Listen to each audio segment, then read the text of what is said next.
किन्तु उभौ अपि एकं समानं कार्यं कुर्वन्तौ स्तः। हरिजपम् एकः भक्त्या मनसि जपं कुर्वन् अस्ति, किन्तु अन्यः द्वेषं कृत्वा एव हरिः हरिः इति क्रोधेन चिन्तनं कुर्वन् अस्ति।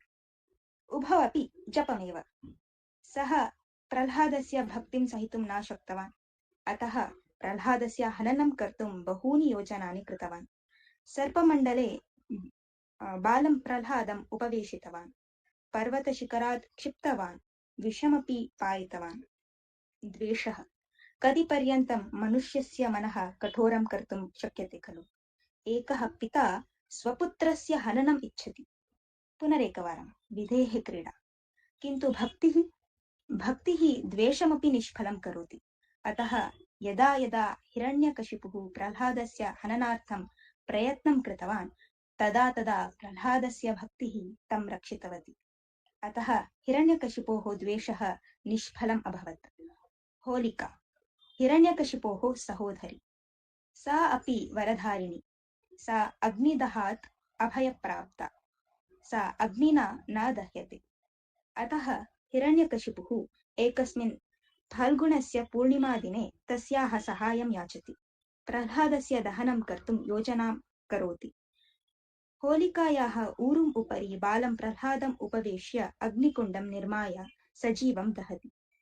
किन्तु सर्वदा भक्तेः द्वेषस्य च युद्धे कस्य जयः भवति? भक्तेः एव। अतः अस्मिन् कथायाम् अपि होलिकायाः दहनं, प्रह्लादस्य रक्षणं भवति। अतः अस्मिन् दिने होली पर्व अथवा होली पूर्णिमा इति प्रख्यातम्। सर्वे अस्मिन् दिने अग्निकुण्डं दहन्ति।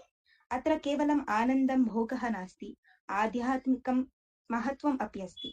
होलिकादहनार्थं वयं वृक्षकाष्ठानि उपयोगं कुर्मः। काष्ठानि अस्माकं सञ्चितकर्मणां प्रतीकम्, अग्निः अस्माकं चैतन्यं सूचयति, अर्थात् अस्माकं स्वरूपम् एव। सर्वाणि आहुतयः अस्माकम् अधमभावानां प्रतीकानि सन्ति। इत्युक्ते अस्माकं स्वचैतन्येन अस्माकम् अधमभावानां सञ्चितकर्माणां च दहनं कुर्मः। अस्मिन् दिने अस्माकं मनसः होलिकां दहित्वा परिशुद्धभक्तिभावस्य अर्थात् प्रह्लादस्य स्थापनं कुर्मः। अज्ञानं त्यक्त्वा ज्ञानप्रकाशं प्रति गच्छामः। उत्सवस्य आचरणं पूर्वकथाम् आध्यात्मिककारणं ज्ञात्वा आचरामः चेत् इतोपि सुन्दरं दृश्यते। सम्यक् खलु?